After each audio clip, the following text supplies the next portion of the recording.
Man, you ever think you know someone, and then boom, your entire world gets flipped upside down? I came home early one day, and what I walked in on, it destroyed everything I thought I had. Turns out, my wife wasn't just cheating. She was tangled up with this guy, a dude who wasn't even who he claimed to be. And let me tell you, the deeper I dug, the more twisted and messed up this whole thing got. If you think you've heard crazy stories before, trust me, this one's gonna blow your mind. Stick with me. This gets wild. I still remember the day everything fell apart. It was one of those crisp autumn mornings when the cold air bites at your skin, but you welcome it because it makes you feel alive. I had just wrapped up a work meeting early and decided to surprise Laura, my wife. We were going through a rough patch, but I thought maybe a spontaneous afternoon together could help. We had been married for 10 years. 10 years of ups and downs, as any marriage goes. But I always believed we were solid, even during the harder times. Laura had always been the center of my world. I built my life around her, around us, or so I thought. That morning, as I walked out of my office building and into the parking lot, I had this fleeting thought. What if everything isn't as it seems? It was strange, a brief flash of doubt, like a shadow crossing my mind. But I shrugged it off. We had our issues, sure, but who doesn't? Laura and I would work it out, like we always did. The drive home was longer than usual. Traffic was bad, and I spent most of the time thinking about how I could make things better between us. I even stopped by a florist to pick up some roses, her favorite. I wanted to show her I still cared, that I still believed in us. As I pulled into our driveway, I noticed something off right away. There were two unfamiliar cars parked out front. I frowned. Laura rarely had company without telling me, and it was midday, so most of her friends would be at work. I stepped out of my car, gripping the bouquet of roses, and headed toward the front door, my mind already racing with possibilities. Maybe it was a delivery service? Or maybe she had invited some friends over for a spontaneous lunch. I shook my head, trying to dismiss the growing unease creeping into my chest. But as I approached the door, I could hear voices coming from inside the house. Low, muffled, but distinct enough that I could tell it was more than just a casual conversation. I stood there, my hand hovering over the doorknob. For a brief moment, I thought about walking away. Whatever was happening in there, maybe it was better not to know. But that's the thing about suspicion. It claws at you, eats away at your mind until you have no choice but to confront it. I opened the door and stepped inside. The first thing that hit me was the laughter. It was Laura's laugh, but not the one I knew. This one was different, more carefree, almost playful in a way I hadn't heard in a long time. It echoed through the house, mixing with the voices of people I didn't recognize. My stomach twisted as I set the roses down on the hall table. I walked down the hallway, past the living room, my footsteps soft on the hardwood floor. The voices grew louder, and I could make out snippets of conversation. They were in the kitchen, laughing and talking, completely oblivious to the fact that I was home. When I reached the doorway, I stopped cold. There, sitting around the kitchen island, were three men. All of them were strangers to me. They looked comfortable, relaxed, as if they belonged there. And at the center of it all was Laura, perched on the counter, laughing at something one of them had said. She hadn't noticed me yet, too absorbed in her little gathering. I stood there for what felt like an eternity, watching as my world crumbled in front of me. Laura's laugh, once something I cherished, now felt like a knife twisting in my chest. I wanted to storm in, to demand an explanation, but I couldn't move. It was like my feet were glued to the floor. The men noticed me first. They fell silent, their eyes widening in surprise, maybe even a bit of fear. Laura turned to see what had caused the sudden shift in the room, and when her eyes met mine, her smile disappeared. The laughter stopped. The tension in the air was palpable, and I could feel my pulse quicken. "David," Laura said, her voice barely above a whisper. There was guilt in her eyes, and in that moment, I knew. I had suspected for a while that something was wrong between us. She had been distant, emotionally checked out for months. Late-night texts, sudden business trips, and unexplained absences had all raised red flags. But this, seeing her with these men in our home, in the place where we had built our life together, this was the confirmation I had been dreading. I didn't say a word. I couldn't. My throat was dry, my mind racing. I turned and walked out, slamming the door behind me. The roses, now forgotten, lay on the table in the hallway. Outside, the cool autumn air stung my face, but it did nothing to numb the pain that was spreading through my chest. I climbed into my car, gripping the steering wheel so tightly that my knuckles turned white. My entire body was trembling with a mixture of rage, betrayal, and heartbreak.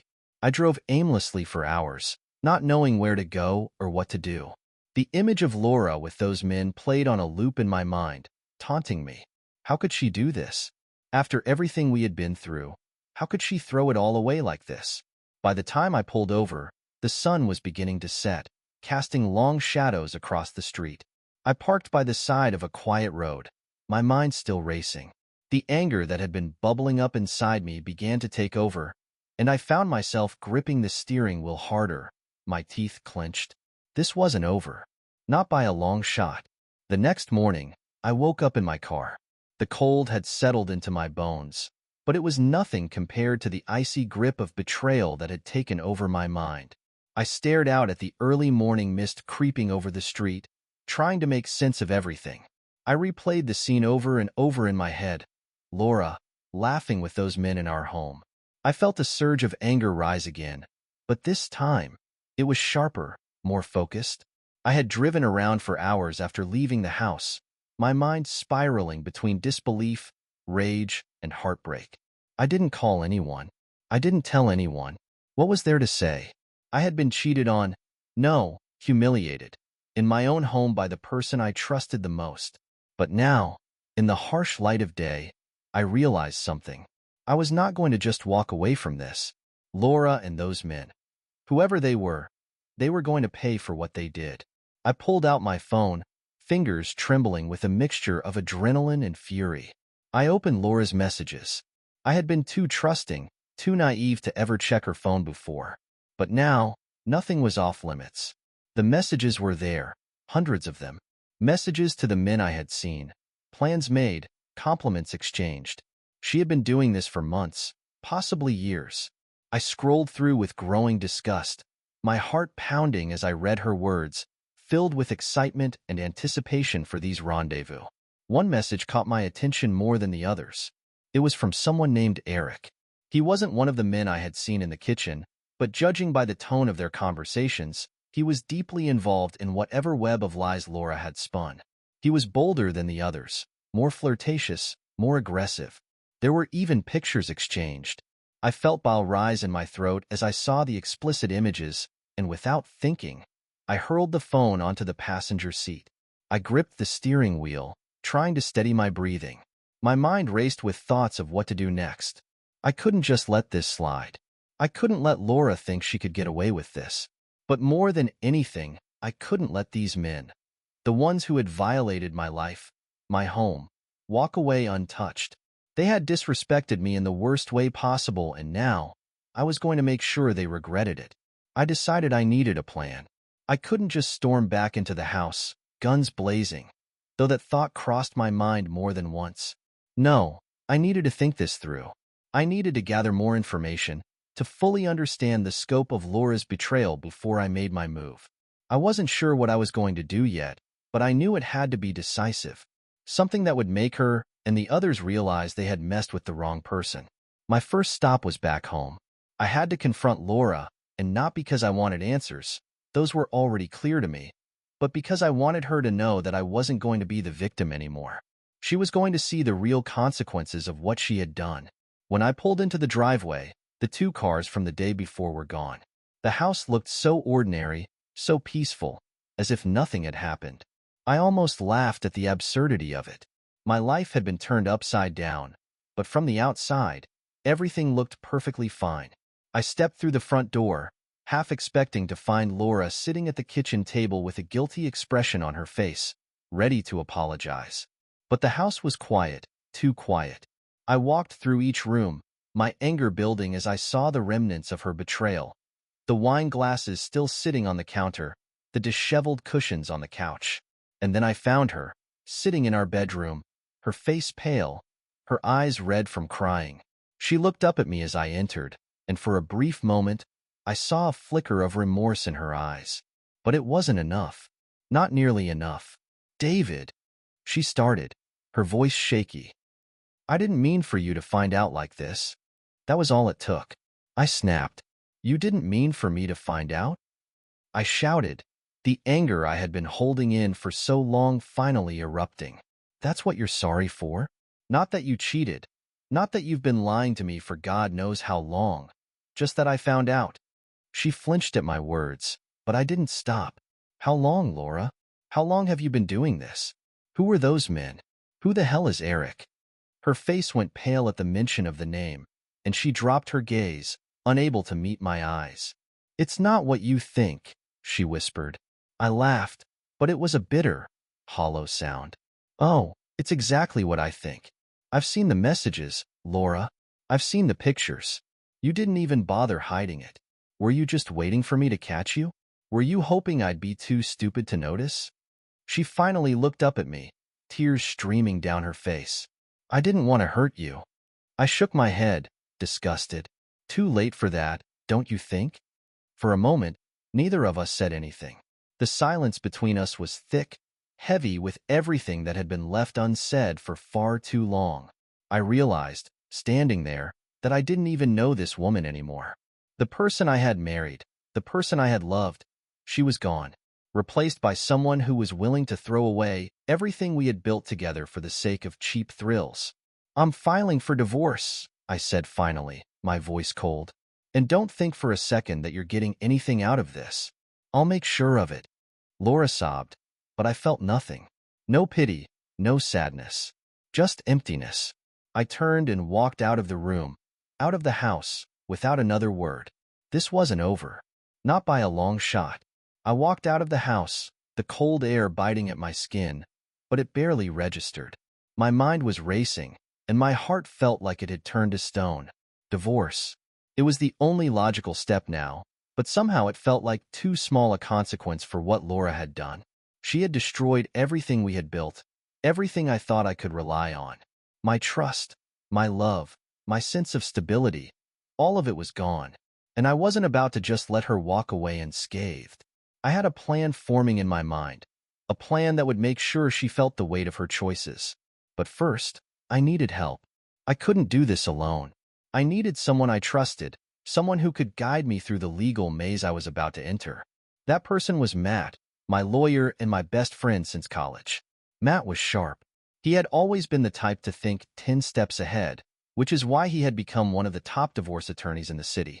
He had seen it all: infidelity, manipulation, deceit, and I knew he'd know exactly what to do. I also knew that I couldn't just charge into this without thinking carefully. Laura was going to be ruthless if she thought she could walk away with any part of my life, and I needed Matt to help me make sure that didn't happen.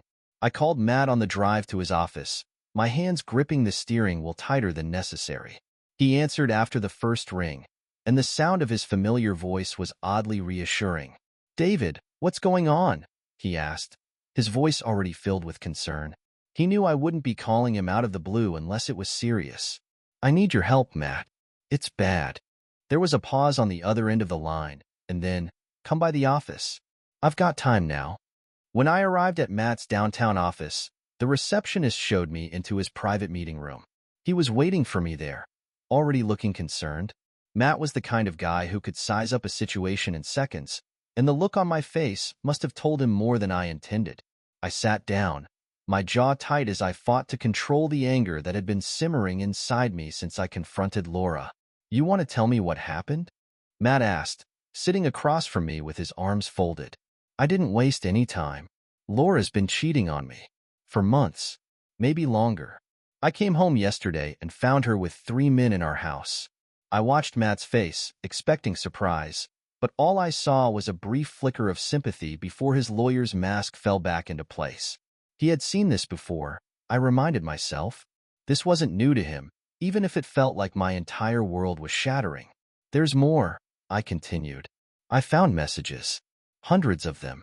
Explicit photos, plans. And then there's this guy, Eric. I don't know who he is yet, but from what I've seen, he's been heavily involved in all of this."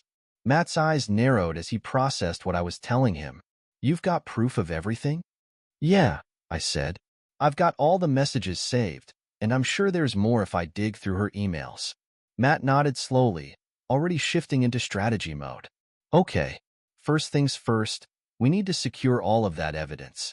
Make sure you don't lose anything, and back it up on a secure server. If we're going to go after her in court, we'll need all the leverage we can get. I felt a twisted satisfaction at the idea of using Laura's own betrayal against her. She had destroyed our marriage, and now I was going to make sure she paid for it. What do you want out of this? Matt asked, his voice calm and professional. Do you want a clean break, or are you looking to make her life as difficult as possible? I didn't even have to think about it. I want her to suffer, Matt. She doesn't deserve to walk away from this unscathed. She's taken everything from me, and I want her to know what that feels like. Matt leaned back in his chair, nodding thoughtfully. We can make that happen, but you need to be prepared for a fight. Laura's not going to go down without one. She'll try to play the victim, and she might even turn this around on you if she gets desperate enough. I don't care, I said through gritted teeth. I'll do whatever it takes. Matt gave me a small, approving nod. All right, here's what we're going to do. I'll start the divorce proceedings immediately. We'll file on the grounds of infidelity, and with the evidence you have, there's no way she can deny it. We'll also go after her assets. Anything she's accumulated during the marriage is fair game. If she has any savings, investments, or property, we're going to take it. I felt a grim sense of satisfaction at the idea of stripping Laura of everything she had built while lying to me. And what about Eric? I asked. I want to find out who this guy is. Matt raised an eyebrow. That's a bit outside the usual scope of divorce law, but I can look into it. We'll need a private investigator to track him down, see if he's a real threat or just another pawn in all this. It's possible he's been manipulating Laura from the start. I hadn't considered that, but the thought of Eric playing some kind of puppet master behind the scenes only fueled my anger further. Let's do it. I want to know everything about him. Matt gave me a tight smile. All right, I'll get things rolling on my end. You focus on keeping your head clear. Don't let Laura provoke you into doing something rash. We need to play this smart. I nodded, appreciating his level-headedness. I knew I needed to stay in control, but it was hard. The anger inside me felt like it was growing every day, threatening to explode if I wasn't careful. But I wasn't going to let it. I wasn't going to give Laura the satisfaction of seeing me fall apart. As I left Matt's office, I felt a strange sense of clarity settle over me. I had a plan now. I had direction. Laura had made her move, and now it was my turn. This wasn't just about revenge anymore. It was about reclaiming the life she had stolen from me. I drove home, my mind clearer than it had been in days. But as I pulled into the driveway, I noticed something that stopped me in my tracks.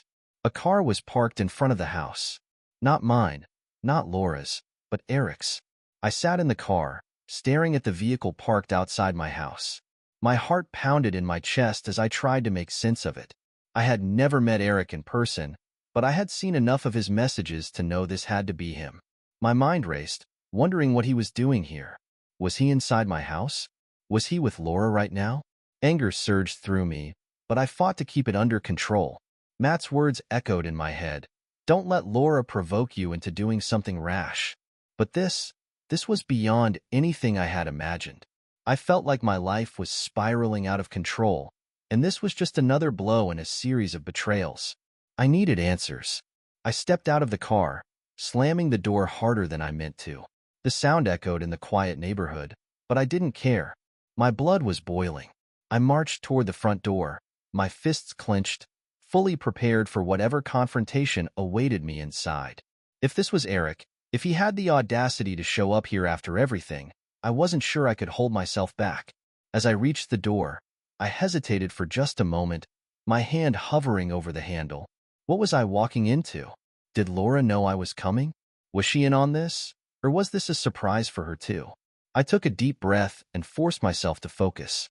Whatever was happening, I needed to stay in control. I pushed the door open and stepped inside. The house was quiet. Too quiet. My heart pounded in my ears as I scanned the living room. No one was there. The kitchen was empty too, though there were a few dishes in the sink that hadn't been there when I left. I strained to listen, trying to pick up any sound that might give away their location. Then I heard it. Voices coming from upstairs. I clenched my jaw, anger bubbling up again as I headed for the staircase. My footsteps were heavy on the wooden steps, the sound of each one growing louder in my ears as I approached the top. The voices became clearer. It was Laura's voice and a man's. They were in the bedroom. Our bedroom. I stopped just outside the door, my heart racing, my fists tight at my sides. My mind was a blur of rage, betrayal, and something darker, something that scared me. I could hear their conversation now, muffled by the closed door. "Eric, we can't keep doing this." Laura's voice was pleading, almost desperate. I froze. "Eric." It was him. "We've gotten away with it for this long, haven't we?" Eric's voice was low, casual, like this was all some kind of game to him. Laura's response was quieter, but I heard enough to make my blood boil. "David's not stupid. He's starting to put things together. If he finds out the truth—" "He won't," Eric cut her off, sounding completely unconcerned. "And even if he does, it's too late. We're in too deep now." My hand trembled as I reached for the doorknob. Part of me wanted to burst in there and end this right now, to confront both of them and make them understand just how badly they had messed up. But another part of me, maybe the smarter part, knew that barging in wasn't the answer. Not yet. I turned the doorknob slowly, opening the door just a crack, enough to see inside without them noticing. There they were, sitting on the edge of the bed. Laura looked distraught, her face pale and her hands fidgeting in her lap. Eric, on the other hand, was completely at ease, leaning back against the headboard like he owned the place. He was exactly what I expected, smug, arrogant, and completely unapologetic. It was written all over his face. I stepped back from the door, my pulse racing. I couldn't go in there. Not yet. I needed to be smart about this, to gather everything I could before confronting them. I needed to play the long game if I was going to destroy them both. I headed back downstairs, my mind spinning with possibilities. I wasn't going to let them win. Not now, not ever. Laura had made her choice, and now she was going to face the consequences. I went back to my car and drove around the block, parking in a spot where I could watch the house without being seen. I wasn't going anywhere until Eric left. I needed to see this through. If I was going to tear their lives apart, I had to know everything.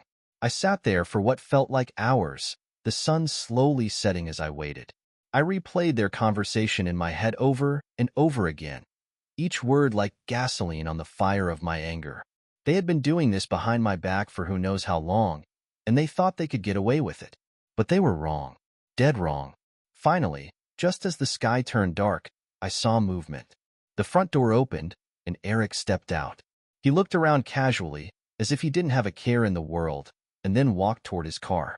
I watched him, my fists clenched, as he got in and drove off. My mind raced with possibilities, each one more dangerous than the last.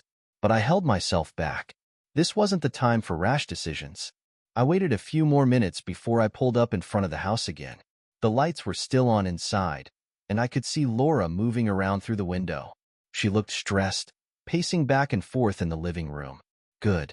She should be stressed. She should be terrified of what was coming. I stepped out of the car and walked up to the front door, my heart pounding in my chest. I wasn't sure what I was going to say to her. I wasn't sure if I could even keep my composure. But I knew one thing for certain. This wasn't over. Not by a long shot. I opened the door and stepped inside. Laura stopped in her tracks, her eyes wide with shock when she saw me standing there. She opened her mouth to speak, but I didn't give her the chance. "We need to talk," I said, my voice cold and steady.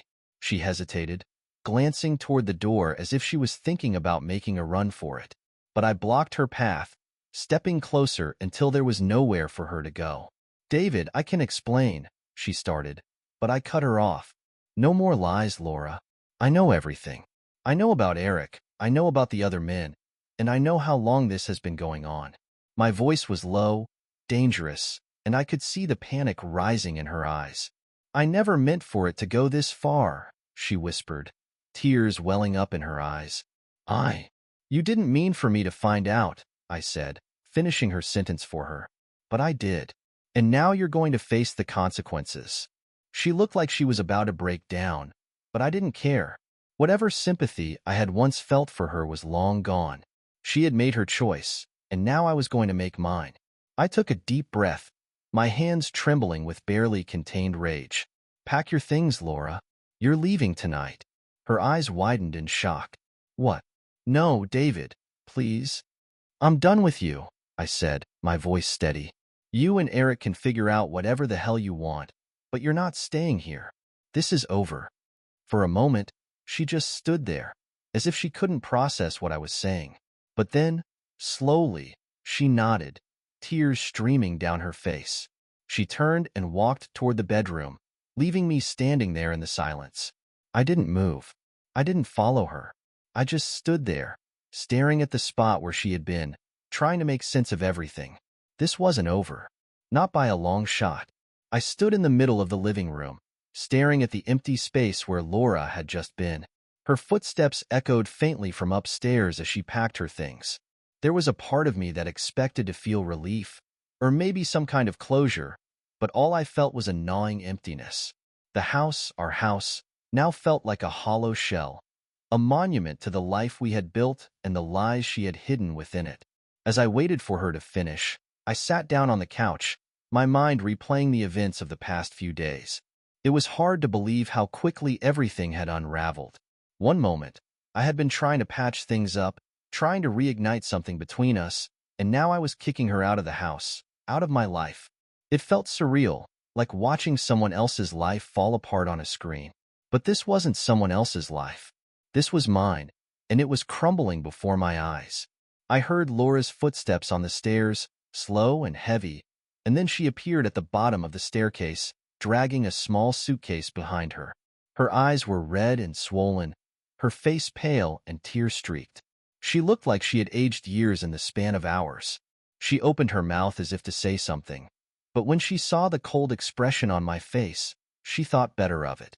Instead, she stood there silently for a moment, her fingers gripping the handle of her suitcase tightly, as if she was holding on for dear life. There was no more fight left in her. Whatever courage she had mustered with Eric, it was gone now. All that remained was a broken woman, facing the consequences of her actions. "David," she finally whispered, her voice barely audible. I held up my hand, cutting her off. "Don't. Just don't." She nodded slowly, the weight of my words sinking in. Without another word, she turned and walked toward the front door. I followed her, not because I wanted to see her go, but because I needed to make sure she did. I couldn't risk her trying to weasel her way back in, not after everything. As she opened the door and stepped outside, the cold night air rushed in, chilling the room. Laura paused at the threshold, her shoulders trembling, and then she turned back one last time, her eyes pleading. "David, I'm sorry," she said, her voice cracking. "I never meant for it to end like this." I stared at her, my jaw clenched, the anger boiling just beneath the surface. "It didn't have to end like this," I said, my voice sharp. "You chose this." With that, I closed the door. The sound of it shutting felt like the final nail in the coffin of our marriage. I stood there for a moment, my hand still on the doorknob, listening as her footsteps faded down the driveway.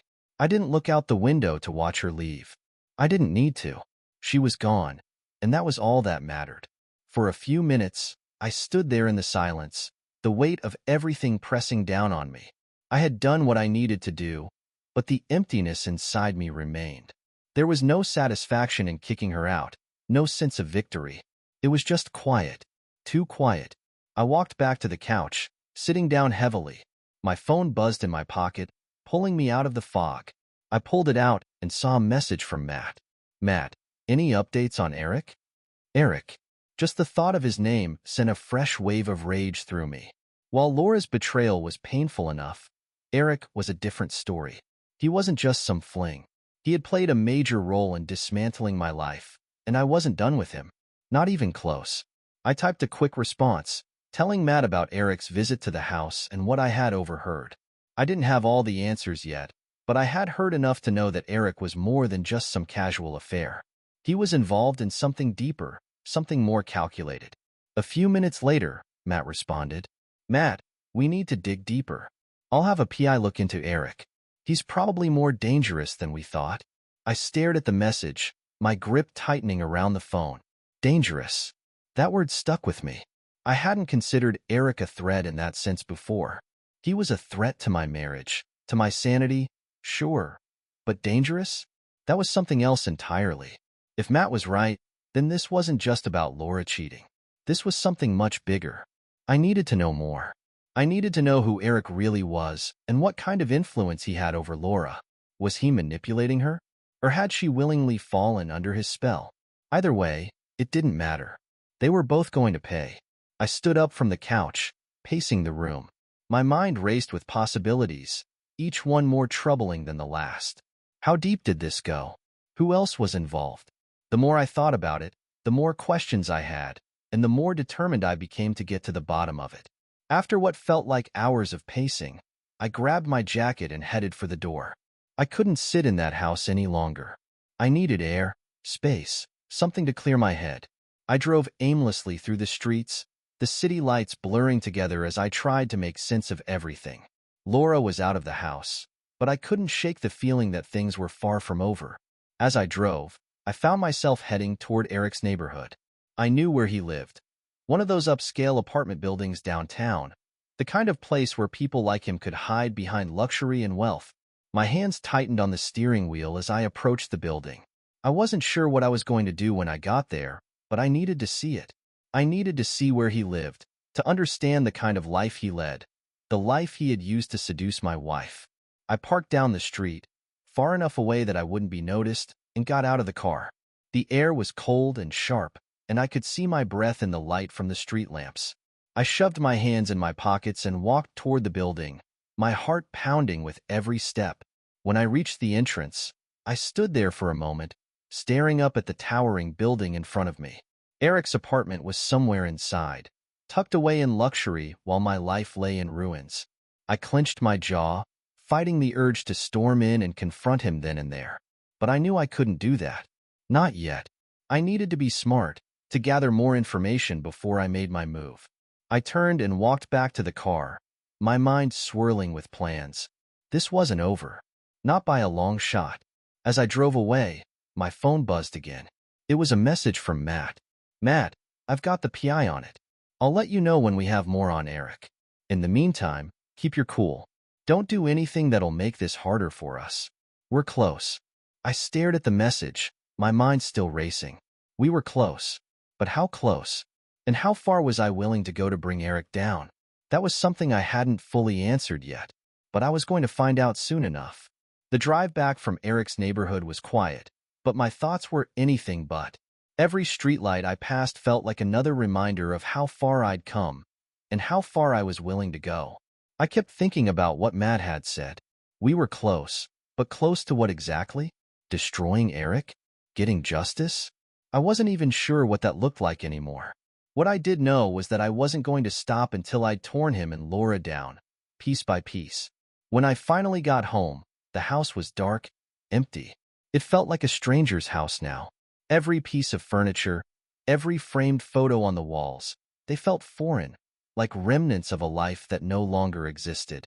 The silence was oppressive, a reminder of just how much things had changed. I sat down on the couch, my body aching from the tension of the last few days. My mind wandered back to that conversation between Laura and Eric.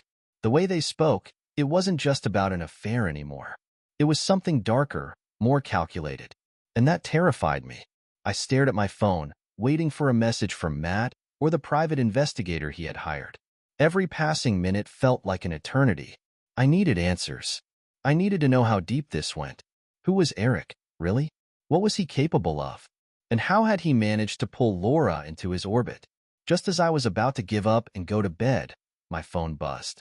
It was Matt. Matt, we've got something. Meet me at the office tomorrow. It's bigger than we thought. Bigger than we thought? My stomach dropped as I stared at the message, my mind racing with possibilities. What could be bigger than an affair? Had Eric been manipulating more people than just Laura? Was this some kind of scam? Whatever it was, I knew I needed to be ready. The next morning, I woke up early, my heart pounding in anticipation. I dressed quickly, barely touching the coffee I'd made as I headed out the door. The drive to Matt's office felt surreal. Every mile that passed only added to the weight of what was coming. I wasn't sure what Matt had uncovered, but I knew it wasn't good. When I arrived, Matt was already waiting for me in his office, sitting at his desk with a file open in front of him.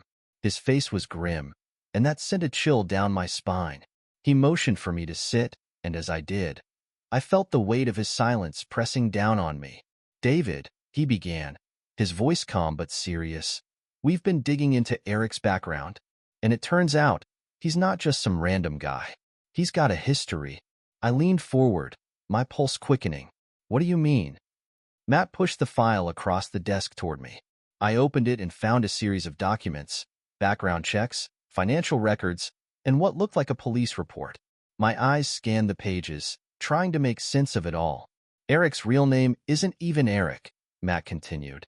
"His legal name is Ethan Sawyer, and he's been involved in a series of cons, mostly targeting vulnerable women. He gets close to them, gains their trust, and then uses them to siphon money, usually by getting them to make bad investments or take out loans in their name. It's a scam, but he's good at it, very good."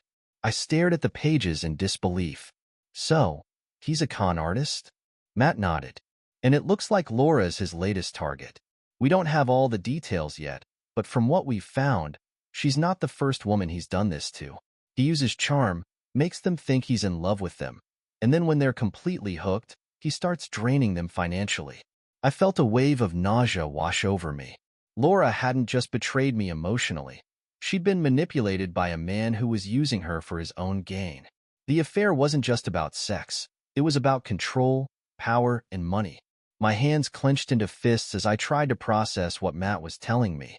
"Does Laura know?" I asked, my voice hoarse. Matt shrugged. "It's hard to say. She might think she's in control, but it's clear that Eric, or Ethan, has been pulling the strings. If she's involved financially, it's possible she's in deeper than she realizes." My mind raced as I pieced everything together. Eric, or Ethan, had been using Laura, and in the process, he'd ruined our marriage, destroyed my trust, and now, he was potentially dragging her into financial ruin as well. My anger burned hotter than ever. This wasn't just about me anymore.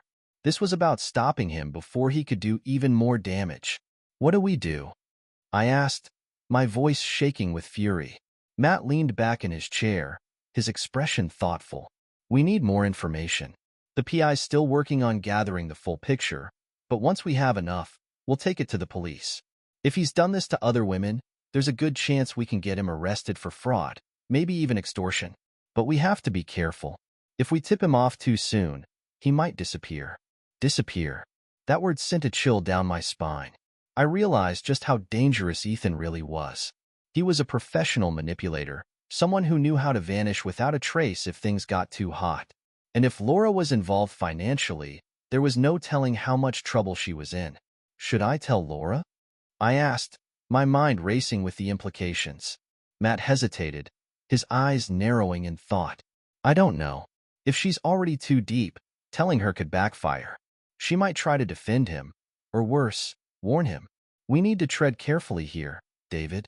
If we're going to bring this guy down, we have to do it right." I nodded slowly, my heart pounding in my chest. This was bigger than I ever imagined. I had walked into this thinking it was just an affair, just a personal betrayal. But now, I was up against a seasoned con artist who had made a career out of manipulating people. And Laura, whether she knew it or not, was tangled in his web. Matt stood up, walking around the desk to place a hand on my shoulder. "Look, I know this is a lot to take in, but we're going to get through this. We'll gather more information, we'll build a case, and when the time is right, we'll take him down. But for now, keep your distance. Don't confront Laura yet, and don't let Ethan know we're onto him." I nodded, though the thought of waiting, of doing nothing while Ethan continued to manipulate Laura, made my blood boil. But Matt was right. We had to be smart about this. If I confronted him now, it could ruin everything. I needed to be patient, no matter how much I wanted to make him pay. As I left Matt's office, the weight of everything pressed down on me like a heavy blanket. I couldn't believe how deep this went, how much more complicated things had become. Laura had been cheating on me, yes, But now it was clear that she was also being used by a man far more dangerous than either of us had realized. I got into my car and sat there for a long time, staring out at the city streets. How had it come to this? How had my life, my marriage, become so tangled in lies, deceit, and now, criminal activity? But one thing was certain: Ethan was going down, and I was going to make sure of it. The weight of everything pressed down on me as I drove away from Matt's office. My mind was spinning, replaying every detail of what he had just told me. Ethan Sawyer, the man I had known as Eric, was a con artist, a manipulator who had destroyed more lives than just mine. The revelation had shaken me to my core. Laura wasn't just cheating on me. She had been dragged into something much darker, and now I had to face the reality that she might be in real danger. But it wasn't just Laura. Ethan's plan was methodical, his manipulation deliberate. If we didn't act carefully, he could vanish, just as Matt had warned. I couldn't let that happen. Not after everything he had done. By the time I pulled into my driveway, the sun was setting, casting long shadows over the house that no longer felt like a home. It had become a place of betrayal, of deceit, and now it was also the site of a scheme far bigger than I had ever anticipated. I sat in the car for a while, staring at the house, trying to collect my thoughts. I needed to stay calm. Matt had been clear. No confrontations, not yet. But the thought of Ethan still being out there, possibly manipulating Laura or other women, made my skin crawl. I wanted to end this now, to put a stop to his lies. But I knew that rushing in would ruin everything. I took a deep breath and stepped out of the car. As I walked toward the front door, my phone buzzed in my pocket. I pulled it out, expecting another update from Matt, but it wasn't him. It was Laura. Her name on the screen sent a wave of conflicting emotions through me: anger, hurt, frustration. But above all, I was curious. Why was she calling now? She had left the house, her suitcase in hand, without so much as a goodbye, and now she was reaching out? Against my better judgment, I answered. David. Her voice was shaky, almost desperate. I know I'm probably the last person you want to talk to, but I need your help. I paused, my grip tightening around the phone. Help? You want my help now, after everything? She took a breath, her voice trembling. I know I've messed up. I know I've hurt you, and I can't even begin to apologize for that. But I've realized something. Ethan. He's not who I thought he was. I think he's dangerous, David. I could hear the fear in her voice, and it sent a chill down my spine. Laura had always been confident, even during our most heated arguments. But now, she sounded scared. Genuinely scared. Tell me everything, I said, my voice cold but steady. There was a long pause on the other end of the line, as if she was trying to gather the courage to speak. I didn't know about the other women, she finally whispered. At first, he was charming. He made me feel wanted, in a way I hadn't felt in years. But then things started changing. He started asking for money, making strange requests. I didn't think much of it at first, but then I found out he was seeing other women. I confronted him, and he just brushed it off, like it was no big deal. And then, I saw something. I found documents, financial records. He's been using my name to make shady investments. My stomach twisted at her words. This was exactly what Matt had warned me about. Ethan had been using Laura for financial gain, just like the other women before her. And you didn't think to tell me this sooner? I asked, my voice dripping with bitterness. I didn't know what to do, she cried. I thought I could handle it on my own, that I could fix it, but now I realize I can't. He's dangerous, David. He's threatening me. I don't know what to do. There was a part of me that wanted to scream at her, to tell her she had brought this on herself, but I couldn't ignore the fear in her voice. As much as I hated her for what she had done, I couldn't let her fall deeper into Ethan's web, not if it meant she could get hurt, or worse. Where are you? I asked, my voice steady. I'm staying with a friend, she said quickly. He doesn't know where I am, but I'm afraid he'll find me. Stay there, I ordered. Don't go anywhere, don't talk to him. I'll call Matt, and we'll figure this out. But Laura, if you're lying to me about any of this, if you're still protecting him in any way, I'll make sure you regret it. I'm not lying, she whispered. I swear, David. I need your help. I hung up the phone without saying goodbye, my heart racing as I immediately dialed Matt. He picked up on the second ring. Matt, Laura just called. She says Ethan's been using her name for financial scams, and now he's threatening her. There was a pause on the other end of the line as Matt processed what I had just told him. That fits with what we've uncovered, he said grimly. It sounds like he's trying to cover his tracks. He knows we're closing in, and he's getting desperate. What do we do? I asked, my mind racing. We're going to have to move fast, Matt replied. If Ethan's making threats, he's more dangerous than we thought. I'll get in touch with the PI and the police. We'll need to gather as much evidence as we can, and then we'll bring this to the authorities.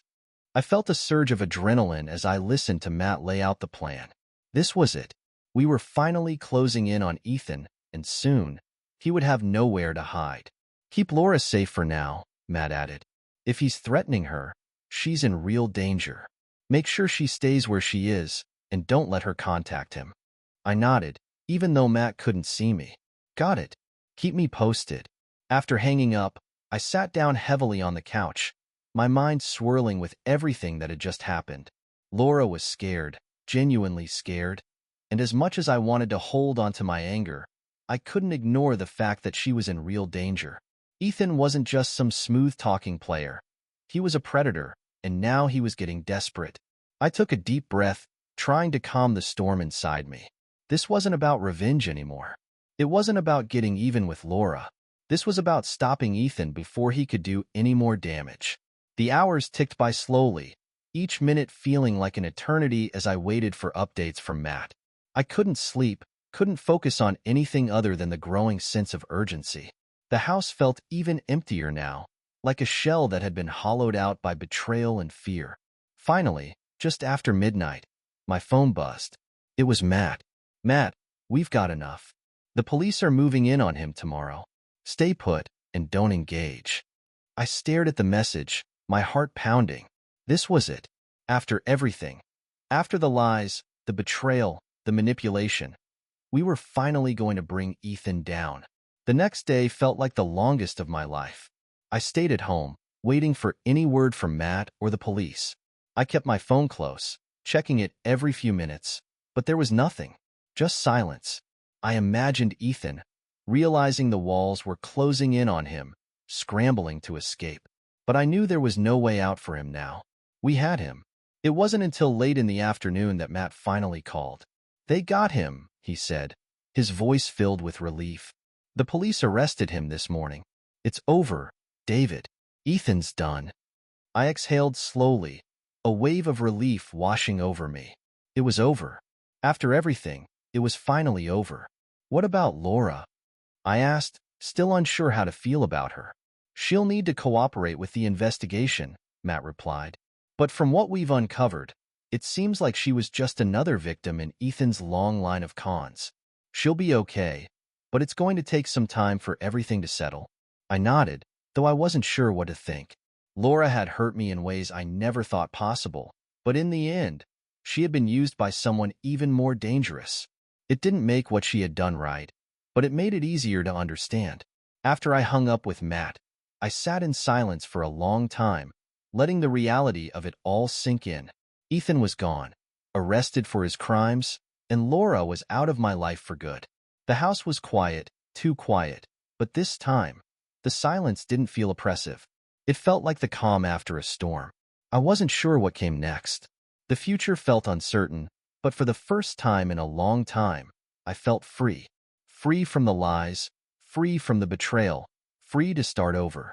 And that, I realized, was enough.